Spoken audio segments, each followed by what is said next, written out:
இல்லத்தரசிகளே, பாத்திரம் பளபளக்குதுன்னு அப்படியே சமைச்சிடாதீங்க. பளபளக்கும் சமையல் பாத்திரத்தில் இவ்வளவு கெடுதலா? கலைகள் பல உண்டு. அதில் சமையல் கலைகள் என்பது ஒரு தனி விஷயம்தான். சமையல் கலை என்பது எல்லோருக்கும் வந்துவிடாது. ஒரு சிலரின் கை பக்குவம் மூலம் அவர்களின் சமையல் நலபாகம் என்பார்கள். அதேபோன்று அவர்கள் செய்யும் சமையலில் சுவை வருவதற்கு ஒரு சில சூட்சமத்தை கையாண்டிருப்பார்கள். அது வெளியில் நமக்கு பெரிதாக தெரியாது. ஒரு சில சமையலை செய்ய வேண்டும் என சொன்னால் அவர்கள் ஒரே பாத்திரத்தை தான் பயன்படுத்துவார்கள். அதில் செய்யப்படும் குழம்பு போன்றவை அவ்வளவு ருசியாக இருக்கும். ஆனால் இங்கு பாத்திரம் என்பது சமையல் கட்டில் மிகவும் முக்கியமான ஒன்றாக இடம் பிடிக்கிறது. சமையலறையில் பயன்படுத்தும் ஒரு சில பாத்திரங்கள் நம் ஆரோக்கியத்திற்கு தீங்கை விளைவிக்கும் என்கிறார்கள். இந்த நிலையில் சமையலுக்கு எந்த மாதிரியான பாத்திரங்கள் உபயோகிக்க வேண்டும் மற்றும் எந்த மாதிரியான பாத்திரங்களை உபயோகிக்க கூடாது என்பதை பார்க்கலாம். நம் முன்னோர்கள் பானையில் சமைப்பார்கள். அதில் இருக்கும் ருசி அபாரம்தான் என கூறுவார்கள். ஆனால் பொதுவாக பாத்திரங்களில் செப்பு பாத்திரம்தான் ஆரோக்கியமான ஒரு உலோகம். நம்முடைய உடலை காக்கிறது. செப்பு பாத்திரத்தில் சேகரித்து வைத்திருக்கும் தண்ணீரை குடிக்கும் போது அவ்வளவும் உடலுக்கு நல்லது. என்னதான் உடலுக்கு ஆரோக்கியத்தை செப்பு பாத்திரம் வழங்கினாலும் செப்பு பாத்திரம் கொண்டு நம்மால் சமைக்க இயலாது. இதனை சமையலுக்கு பயன்படுத்தக்கூடாது. காரணம், சமைக்கும் போது உணவில் உப்பை சேர்ப்போம். உப்பில் இருக்கும் அயோடின் செப்பு பாத்திரத்தில் உள்ள துகளுடன் சேர்ந்து நமது உடலுக்கு கேடு விளைவிக்கும்.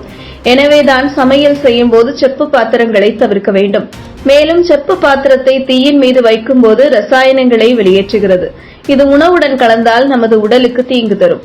ஆனால் செம்பு டம்ளரில் தண்ணீர் அருந்தலாம், சாப்பிடலாம். ஆனால் சமைக்க மட்டும் கூடாது. செப்பை தொடர்ந்து பித்தளை பாத்திரத்தில் பாரம்பரிய சமையல் சமைக்கப்படுகின்றன. பித்தளை பாத்திரத்தின் அடிப்பகுதி கனமாக இருப்பதால் அசைவ உணவுகளான கோழி, மட்டன் மற்றும் பிரியாணி போன்ற உணவுகள் இதில் செய்தால் சுவை கூடுகிறது. மற்ற பாத்திரங்களுடன் ஒப்பிடும்போது பித்தளையில் சமைக்கும் போது தீங்கு விளைவிப்பதில்லை. இருந்த போதிலும் எல்லா நேரங்களிலும் பித்தளையில் சமைக்க கூடாது. அலுமினியம் ஒரு சிறந்த வெப்ப கடத்தி என சொல்லப்படுகிறது. தீயில் வைக்கப்படும் போது தக்காளி மற்றும் வினிகர் போன்ற அமில உணவுகளுடன் மிகவும் வினைபுரியும். இதில் செய்யப்படும் உணவை உட்கொள்ளும் போது நோய் எதிர்ப்பு மண்டலத்தை ஒரு குறிப்பிட்ட காலத்திற்கு பாதிக்கலாம். மேலும் இதில் சமையல் செய்யும் போது எப்போதும் ஒரு மரக்கரண்டியை பயன்படுத்தி சமைத்தால் பெரிய அளவில் பிரச்சனை ஏற்படாது.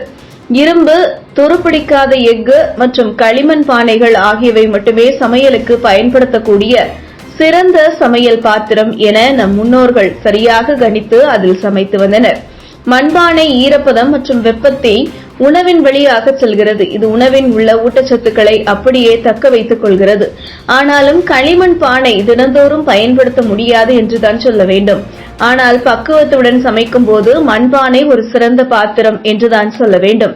எனவே சரியான வகையில் பாத்திரங்களை நாம் பயன்படுத்தும் போது சரியான ஊட்டச்சத்துக்கள் நமக்கு பரிபூரணமாக கிடைக்கிறது. இதுபோன்ற முக்கிய நிகழ்வுகள், அரசியல் தகவல்களை ஆழமாக மாறுபட்ட கோணத்திலும் அறிந்து கொள்ள மறக்காமல் பாரத் மெயில் 24 பக்கத்தை பின்பற்றிக் கொள்ளுங்கள்.